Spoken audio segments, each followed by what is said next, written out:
Hey guys, and welcome to another Failures Anonymous interview.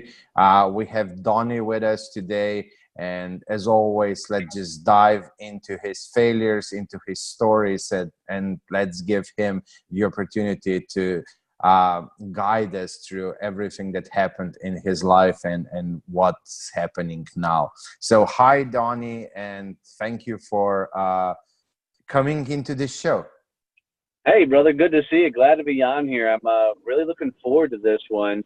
Any chance I get to talk across the pond is always a fun, good day for me. So looking forward to harassing you a little bit, talking about failures and my screw ups, and hopefully people get to learn a thing or two from some of the things that I've been punched in the face by life over. So it should be fun. Should be Perfect. fun. Perfect. Well, usually my first question is tell us a little bit about who Donnie is today, like what you're doing, who you are, just a little bit of a story, who you are today. Sure. So I spent 40 years as a straight commission, 40 years living somebody else's life, the last 20 of those as a straight commission sales guy.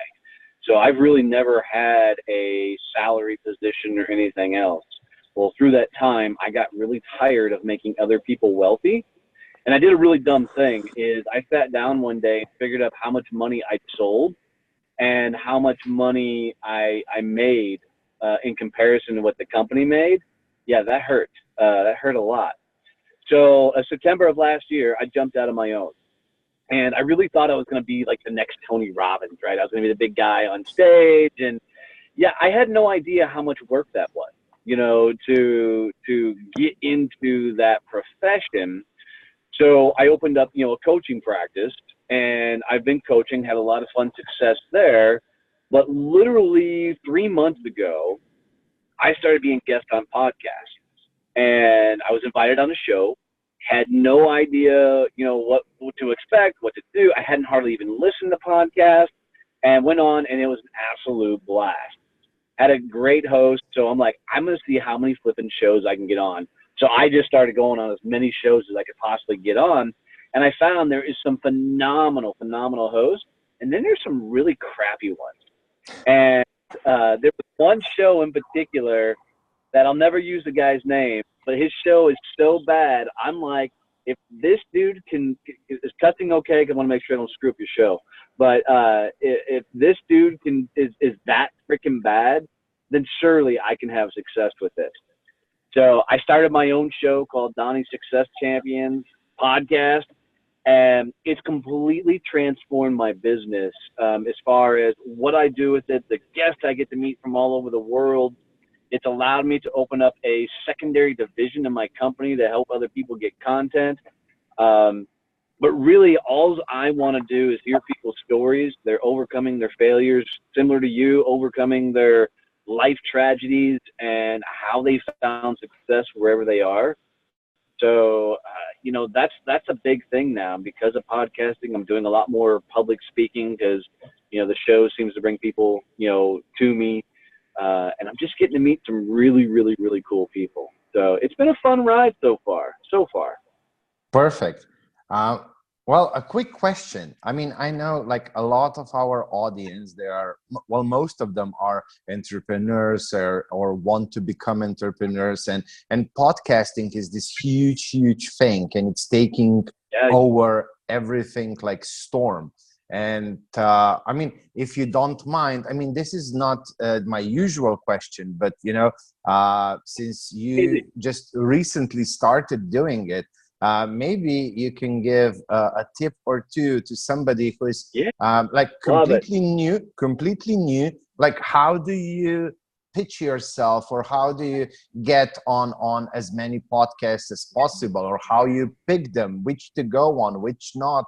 Like, just maybe an advice or two or three regarding that. That's awesome.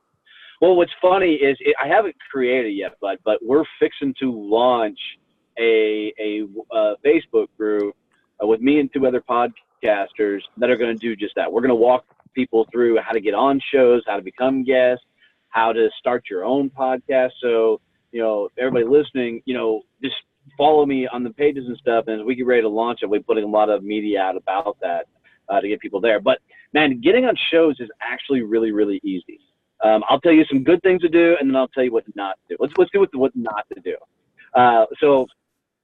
Last week, as my show has grown in popularity, I've had like 6 or 7 people reach out to me this way. And guys, don't do this. They reach out and they say, hey, I just wrote a book. I'd love to come on your show and promote my book, right? That's their intro. And the only thing that I'm thinking is, why are you coming to my show to sell your shit? I don't want to push whatever crap you got. And I always respond that, hey, that's great, but you got to be willing to come on my show and talk about the most tragic, dark side of your life. And usually when I say that, crickets, right? They don't come back. They won't say anything because all they want to do is, right? So if you have a book and you want to get on a show, the thing you do is you go to iTunes, go to any place where you listen to podcasts, okay? And put in the search boxes, just put in whatever your topic is, okay, that you want to talk about. So if you're an entrepreneur, put in entrepreneurs. If it's business, put in business, finance, whatever your thing is, just put it in the search box, and it's going to pull up a ton of podcasts, okay? What you do is you just click on the link for that podcast, and almost 90% of every podcast is going to have a submit to be a guest option on their page, okay? Now, go consume a little bit of what they do. Figure out what their show is, figure out what their style is. And like my show, people know I want to hear the story, the journey. I want to hear the origin story. I want to hear the screw-ups and all that. So the people that get on my show, they'll send me things that say, hey, Donnie, dude, I listened to episode blah, blah, blah, and during that show, I really like what you're doing. My story is, I went through this happened to me, I overcame this, and they start telling me their story, right? And now I've got something, I'm like, dude, that's a good story. I want to hear that, right? And when you get me to go, I want to hear that, I'm going to reach back out and say, let's do this. And what's funny is a lot of these guys that do that have a book. And when you fill out a thing to be a guest on my show, it says, what do you want to promote? Do you have a book you want to promote, a workshop you want to promote, whatever? And when we get that, I get that thing back and it says they have a book. Every time, by the time we get to the end of the podcast, I'm like, you know what? Don't you have a book? Right? And I'll let them promote it out there. But I don't want them coming on the show just trying to promote the book all the way through. So go find shows. And there is bajillion shows out there. And I literally put a thing in place that said I was going to do 20 asks a day. So I would go find 20 podcasts that I would submit to, and every message that I would put out there was customized to the host or hostess, right? And I would write a message specifically to them that says, hey, I looked at your show, really good content. I'm going to give you really good stories. I think my story of leaving the Marine Corps, becoming a straight commission sales guy, and learning to grow a successful multi-million-dollar business, from the ground up may resonate with your audience. What things would you be interested in learning more about me, right? And that kind of approach, people are like, dude, somebody spent 20 years, straight commission sales, like, okay, I want to hear that story. Another fun tactic that's worked that I will almost always get a response, I don't always get it on the show, is if I'm in a real hurry, I'll send this out that says, hey, Miha, I love your show. I love what you're doing. I've actually never listened to a single episode, but I have a really cool story that I think your fans would want to hear. Are you interested? And they'll come back to me and they're like, that's the best way I've ever heard anybody try and get on the show. I'm not inviting you on the show, but I love your style, right? But every once in a while they'll come back and they'll say, you know what, dude, you're crazy enough or ballsy enough to say you've never listened to the show and you still want to come on. Tell me your story, right? Or let's chat. Either way, it gets the conversation going. So and what I found is when I was doing 20 a day, I was landing 3 to 4 a day and just filling my schedule with all these different podcasts out there. And the cool thing is that's wild exposure, and you're getting exposed to people from all over the world that otherwise probably wouldn't hear your stuff. Partially the reason my Instagram grew over 10,000 people is there are people that heard me on other podcasts and stuff and started checking me out. So it's been fun, man. It's really, really easy. You just got to get tenacious about, start asking all these shows, and knowing what shows can handle your vibe. I tend to look for shows that are explicit because then I can go on there and cuss and I don't have to worry about it. I've been on a few church-like shows, and I'm like biting my tongue the entire time, trying not to blow up. But it's really easy. You just got to put a system in place to get very consistent in the ask. Okay. Okay. Sound advice. Sound advice. One question, like, have you gone on maybe some of, the big ones yet, like the ones with millions of downloads of every show or something like that? I mean, I just wanted to ask you, like, is it any different? Yeah. Would you approach it in the same way, or is it really different when you try to go on, I don't know, some of these really big ones? Yeah. I haven't successfully landed any of those, but I haven't aimed at them. But I've got some really close friends that, have done that, and they do it all the time. It's the same process, right? It's the same ask. So it'd be like going to, I don't know, one of the top podcasters, like a John Lee Dumas or something, and, figuring out how he gets people to submit for his show and just sending the same message. But you've got to lead him. You got to remember, is podcasts are like news outlets. They're looking for that great story, and they're looking for people of influence. So, there's a website called podcastguest.com. And what they do is every Monday they send out, I don't know, 6 or 8 shows that are looking for guests, which is really cool because now you can just submit a proposal to be a guest. And then they have 7 or 8 guests that are looking to be guests on shows. So you can go in and look at their following. And I picked up a couple of guests from my show out of there. And the one gal, they put in there, how will they market your show? And she's like, well, probably with my 300,000, email list. I'm like, okay, I really want her on my show, right? Because that type of distribution of content helps everybody rise up together. But yeah, going after the big shows, it's the same process. They just may be a little bit more difficult in finding what's the mechanism to get your message to them. Because I don't think like on a John Lee Dumas side or a Pat Flynn side or a Joe Rogan site, those type of things, they're not going to have a button up there that says, hey, do you want to be a guest? You're going to have to get a hell of a lot more strategic and find somebody who knows an email of somebody, and do it through networking to get into those type of things. Cool. I'm guessing, since I think you are on your phone, so probably you don't even see my picture where I'm nodding all the time listening to you. Yeah, no, I do. I got you. Okay. Yeah, I'm nodding all the time because I couldn't agree more with you. And yeah, it's all about doing it. But okay, this is not a coaching thing. But people can reach out to you. People can follow you. You are preparing stuff that will be just right for people who want to get exposure on podcasts. So that's amazing. And if you already have any links that you want to include, because this is going to be published on my Facebook profile and then it goes shared into the groups and so on. So just in the comments, drop any links that you would like, how people can get in touch with you. But we'll get to that at the end of this as well. Now let's dive into failures. Like, can you name 1, 2, 3 of your biggest failures so far? Yeah, number one by far is I didn't know how much of an idiot I am. And I'm not talking down to myself. This is what I mean, is I have been a very successful sales guy my career. I mean, it took me a good while to learn sales. But once I figured it out, I have done really flipping well in that arena. I really thought, because of how good of a sales guy I was, that I was going to be a natural entrepreneur. When I jumped out on my own, I thought, like I'd done every other time in my life, I'd be able to sell myself out of any situations. That was the stupidest thought process I've ever had in my life.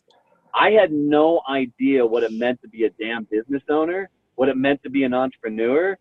I was completely ignorant of it's hard work, yes, but it's different work than even I anticipated. I mean, no one prepares you to operations, right? No one prepares you for accounting. You know, no one prepares you for, oh shit, you got nobody else to talk to, right? Nobody prepares you for what the hell do you do with your day? You know, I mean, there was just so many things that I took for granted jumping out doing this that life punched me in the face really, really, really quick. I know when I jumped out in my local community, I've got a pretty good following. I've got a pretty good brand.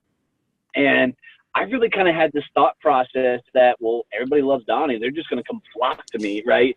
And, you know, business was going to fall in my lap.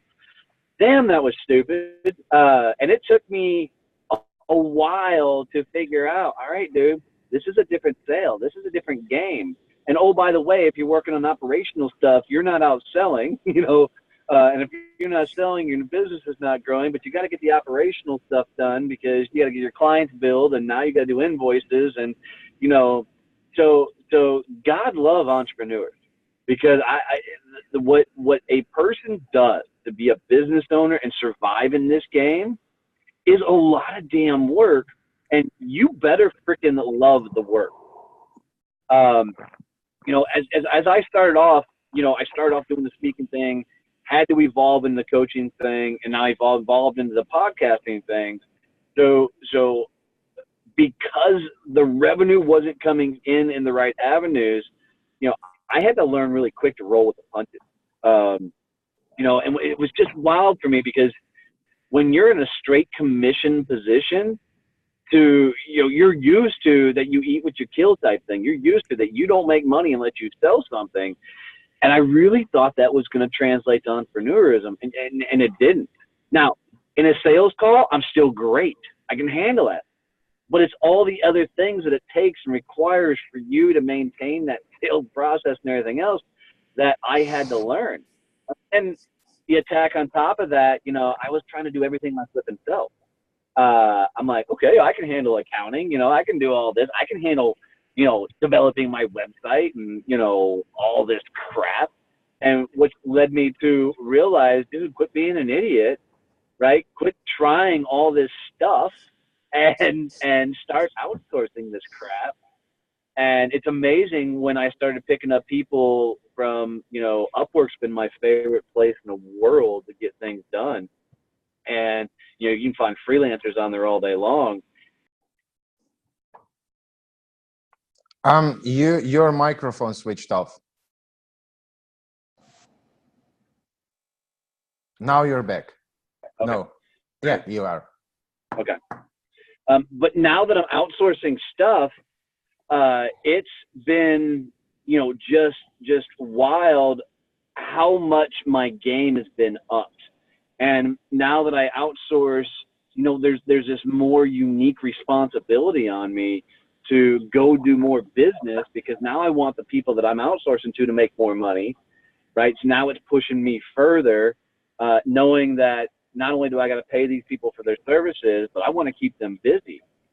So, you know, yeah, this past ride since September has been a series of punches in the face by life that I wasn't even, you know, I couldn't even told you these things were going to happen and how many times my company would evolve and pivot because I just didn't know. And I wasn't failing fast enough in other portions of my life to discover these things. It took me jumping out there and start trying things and go, okay, well, that was stupid. Won't do that again. Right. You know, and keep pushing forward. But, there, some months were scary as hell. I mean, there was months I'm like, holy crap, why the hell am I doing this? Am I going to survive? Am I going to make it? And then there's other months I'm like, why didn't I start this 10 years ago? You know, because, you know, the revenue starts coming in, you know, people start, and, you know, so if you spent your entire career as an employee, it's very difficult to change that employee mindset to a business owner mindset, because you can no longer be that same person that worked for somebody else and run a company. It just doesn't work. So I've had to completely retrain who I am and look at things in a different way to be successful in this endeavor. And the biggest thing that's helped me is, one is trying, everything.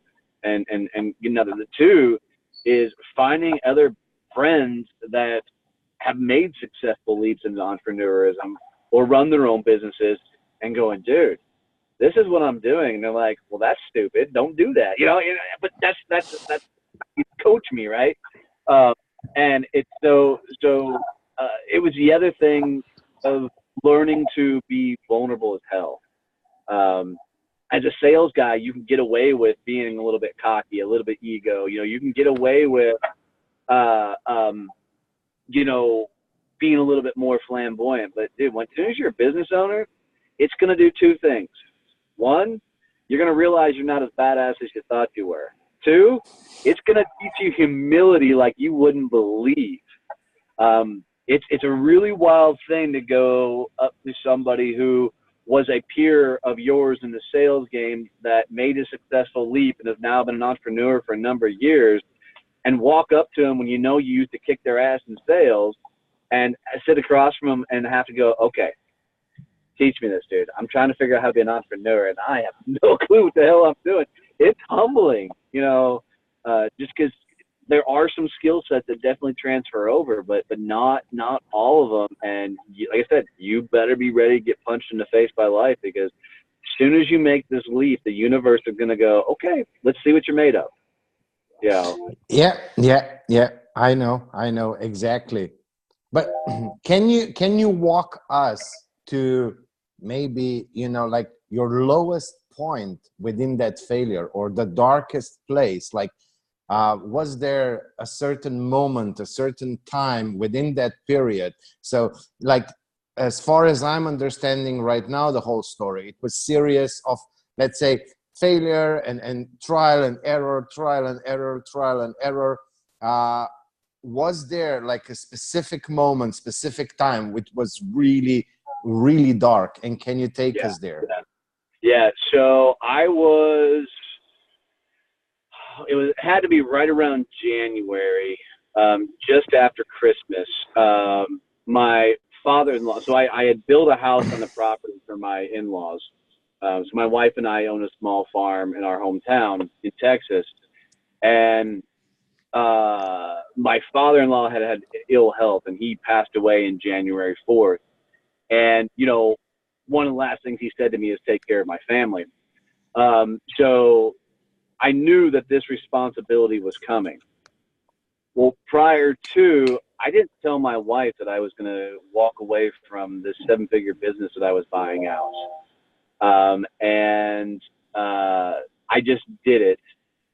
And, in the midst of her dad just passing away, she gets into a really dark place. And, she looks at me at one point and she goes, I can't believe you did this.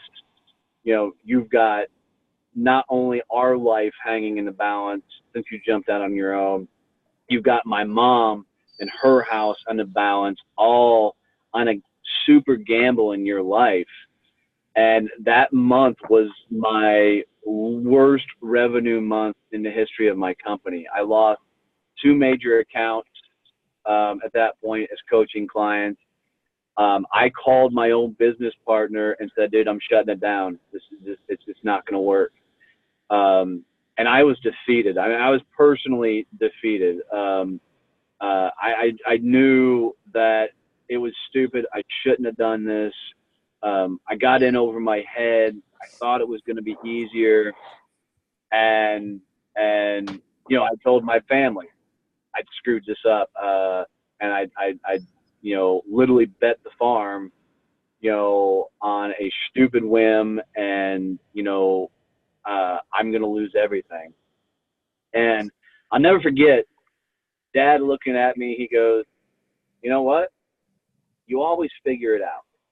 And that's all he said to me. And I remember leaving his house that day and driving home. And I said, all right, we've bet this far.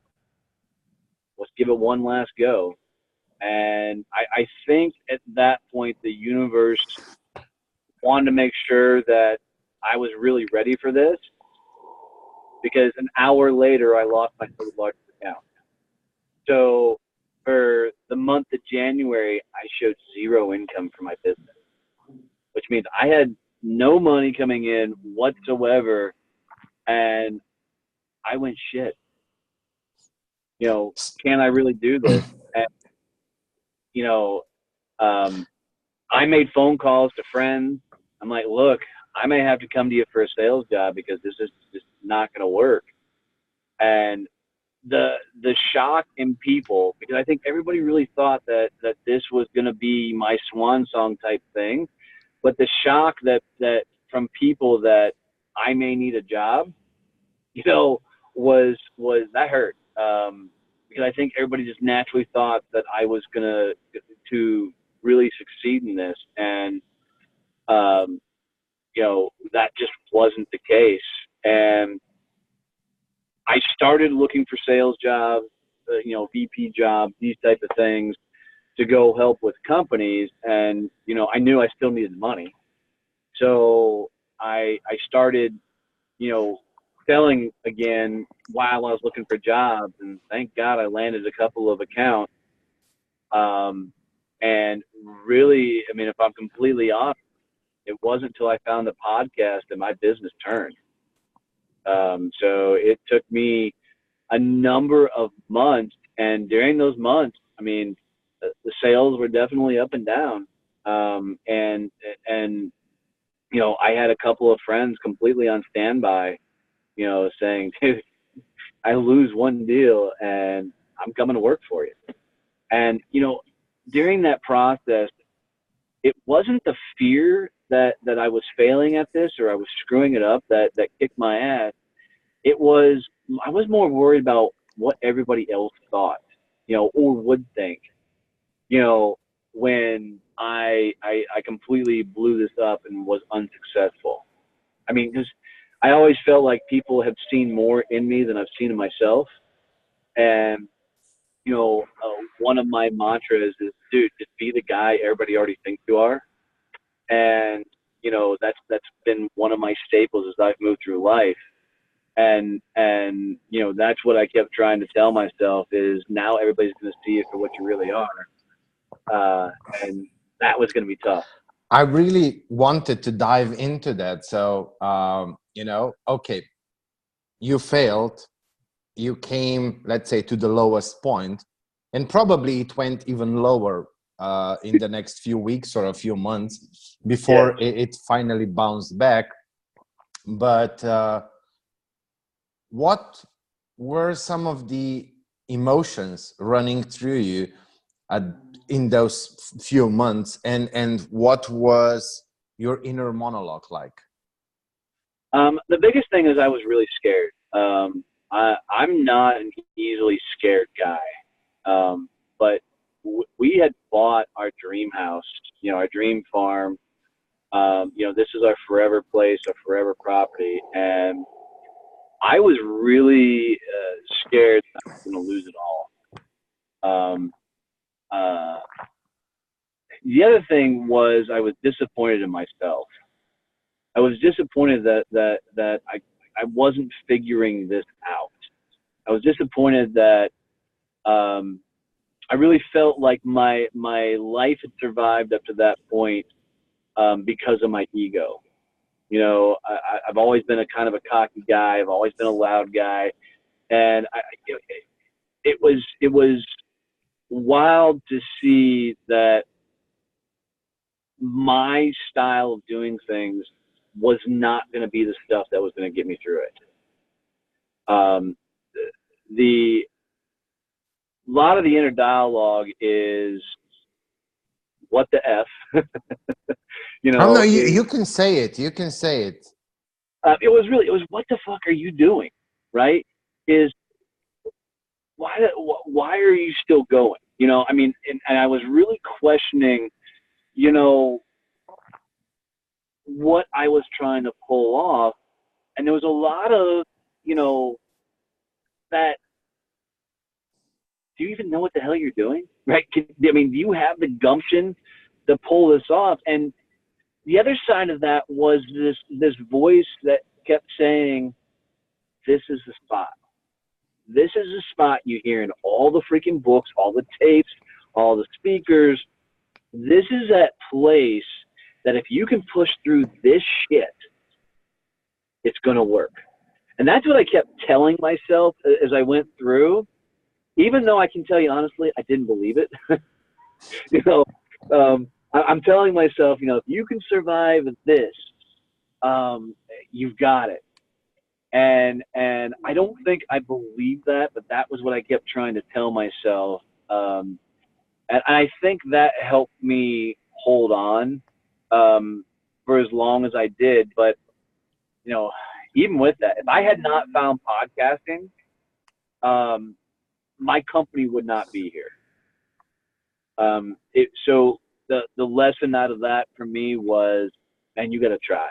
You got to try everything and taste everything until, I mean, I said my business started off as a speaking business, and then it went to a coaching business, and now it's a podcasting that happens to be a coach and a speaker as well, right? And now this content thing. So, you know, be extremely flexible when you go, because whatever you start out planning to do, odds are that's not how it's going to look when you get going, because the universe has got a fun way of just straight up punching you in the face and saying, yeah, not today, buddy, not today. Now, okay, you've already dropped a few of the lessons into the whole story as you were saying it, but you know, like if we can just now focus on the lessons learned and the whole bouncing back, what would you say were a few of the biggest lessons that you now realize you had to learn to finally bounce back? Yeah, number one is humility. Is I had to suck up a lot of damn pride to go open up to some really close friends. There's a lot of people that have always seen me as success. There's a lot of people who have always seen how well I've done in my sales career. I really thought that I was damning myself for I was becoming a lesser person if I opened up to people and told them the real things that were going on. So I always kind of put this mask out there that said, "Oh, I'm perfect, right? I'm great. You know, life is good." So I had to learn a lot of humility really, really quick to be able to go have some raw, real conversations with some close friends, so I could get real advice. And which leads me to the second thing is I had to I had to learn to be open to advice. You know, I've always been a guy that, like, don't tell me what to do, right? Throw me some ideas. If I like it, I'll take it. And you know, that's always been a thing my entire life, is I don't like authority. I don't like people telling me what to do. So, you know, when I had to learn to shut up and actually start listening for once to other people that have carved the trail. Now, I still didn't always take their advice, but the fact that I got humbled and I got open to receiving their message, and this has been an interesting thought process for me. I feel like it opened up the dialogue in a different way, like they were speaking to me on a different level. The truth is, I don't think they changed. I think I just changed.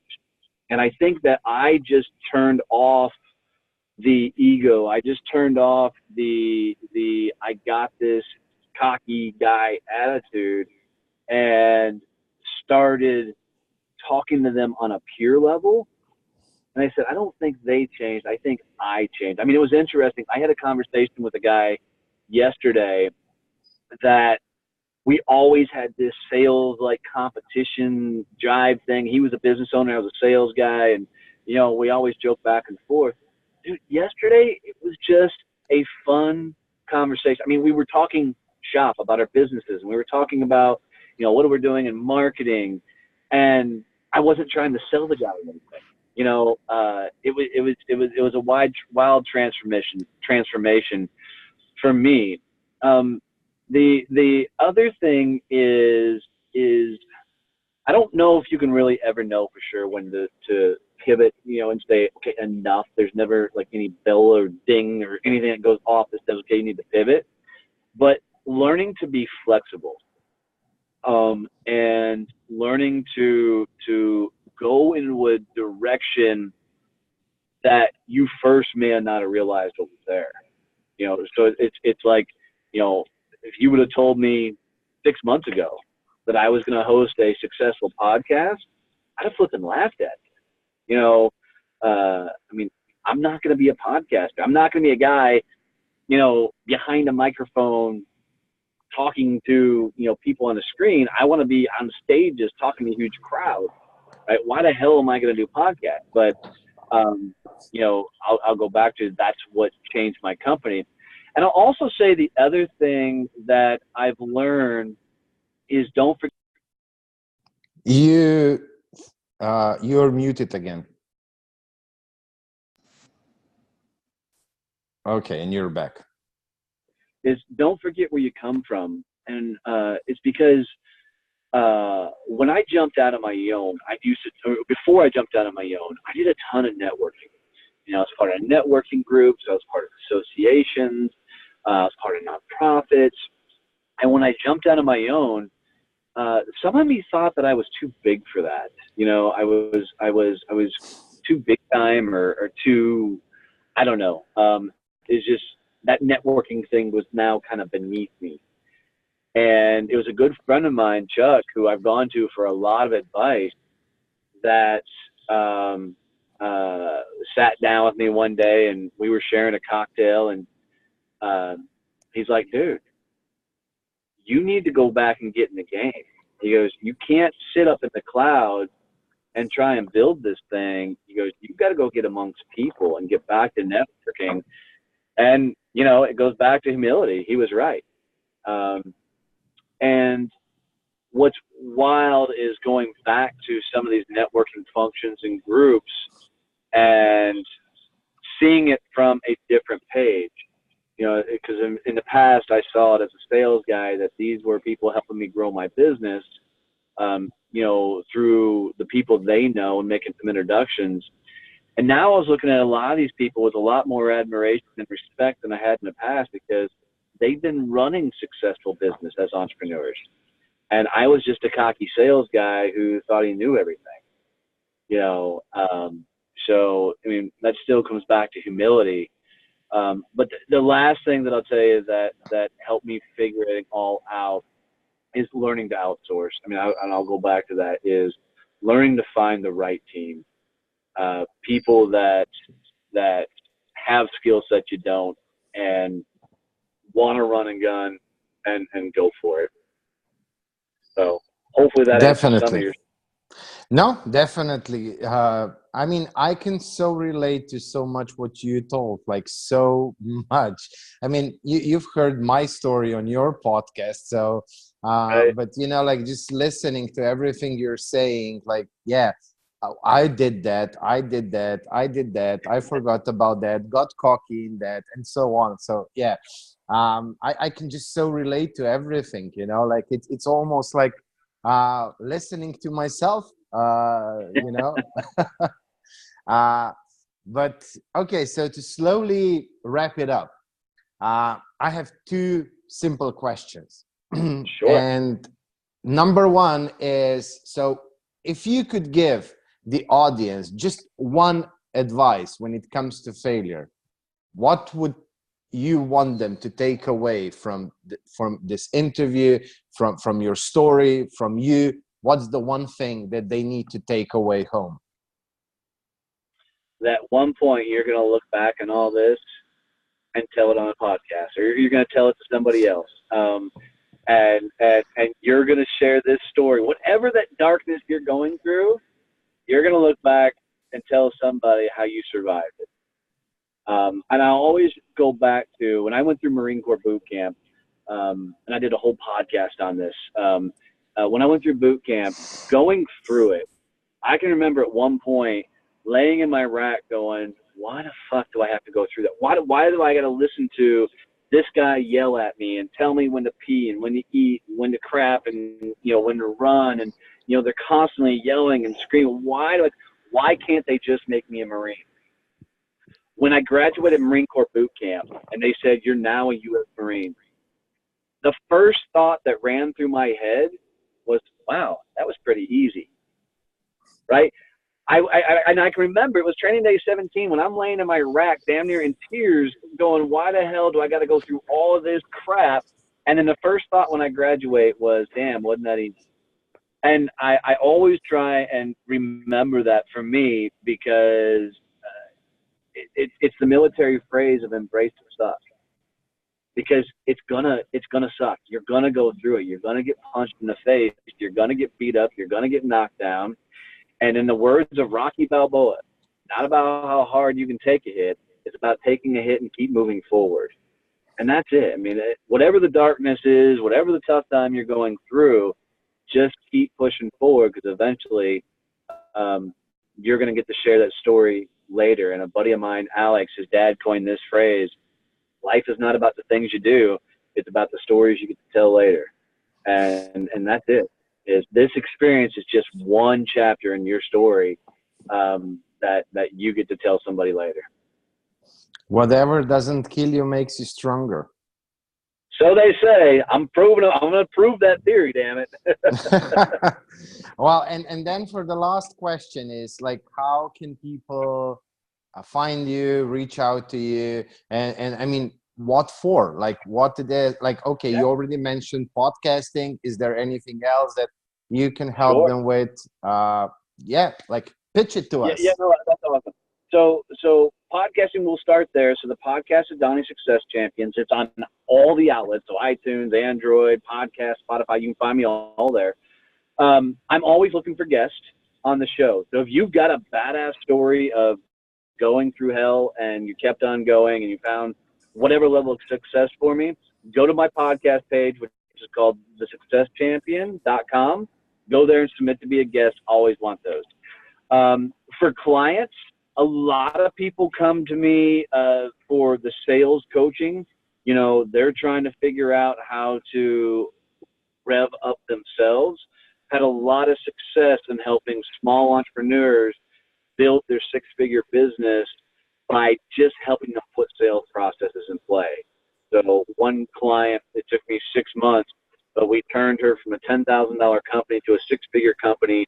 Her husband quit his job when we hit that, and he's now working full-time into the company, and they're scaling. So a lot of coaching in that area. And then speaking engagement. I love to speak in front of a crowd. I'm not your traditional speaker.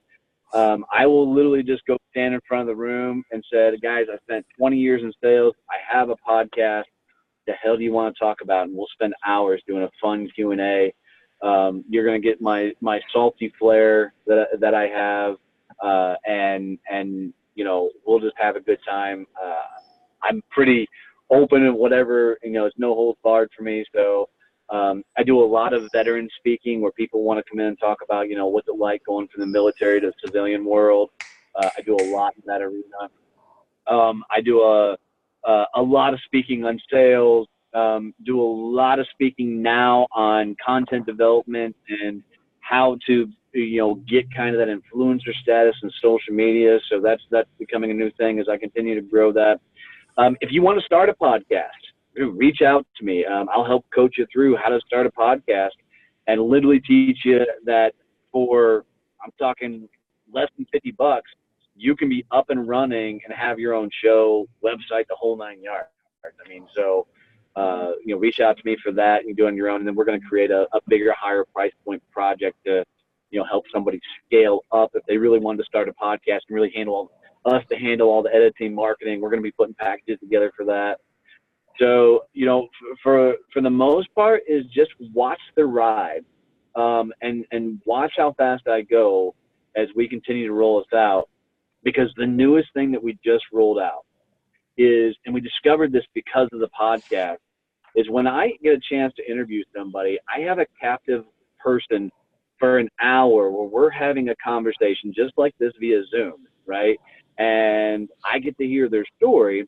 Well, what we're doing with that now is I've got a team in place of copywriters. I got a team in place of video editors. I got a team of graphic designers, and we'll take that hour's worth of content and we're going to turn it into a month's worth of social media. So we'll sit down, we'll interview, we'll go through the process, and by the time that's done, you'll get 4 to 8 videos that are formatted for Facebook, Instagram, and YouTube. You're going to get 4 articles that you can use as article or blog posts, and then 4 to 8 memes. And memes aren't the joke stuff. They're actually things that will drive people to your Facebook pages or your business, and we'll help build out a month's worth of strategy for you that says, okay, we need to post on this schedule, you know, so you can get some engagement on this stuff. And what people are telling us right now is they really, really like that thought process because of the ability to get an authentic message across, because it's all like you and I talking, and I'm capturing your responses. So I did a credit company yesterday, and the guy got to really talk about why he got into credit. And, you know, his mom never talked about it. His culture, you don't talk about money. And we captured all those things, and we're turning those into micro videos. And, you know, it's a really, really cool process. And, you know, it's so new that we're doing this when so many clients have taken us up on this. If you're interested in that, cost us $500. Send me an email at donnie@donnieboivin.com.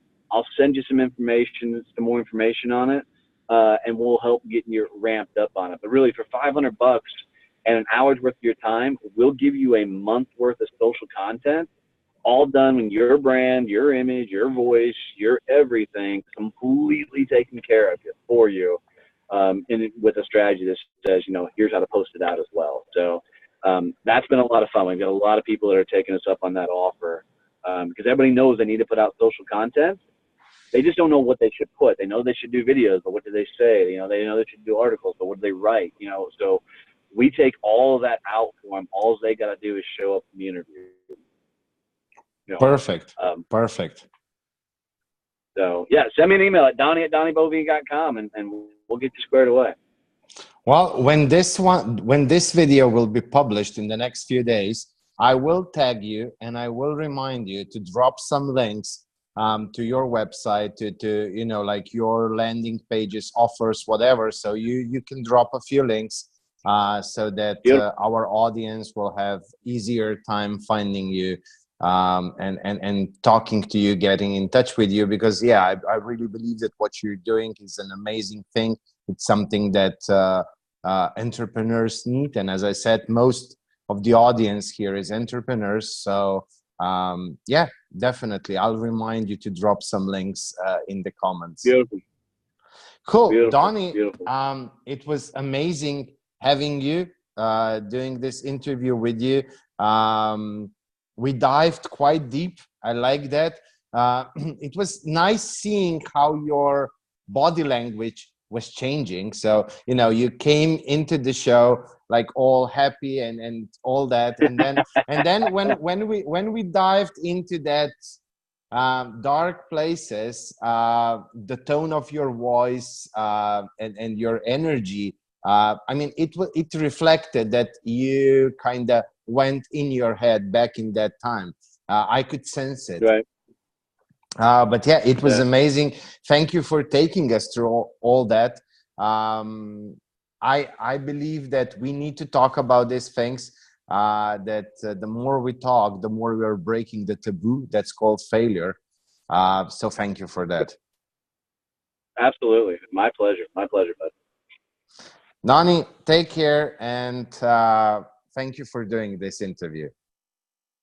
My pleasure, man. Glad to be a part of it. Keep doing awesome things, man. And the more you keep getting people to do this, the more lives you're going to change. But so well done.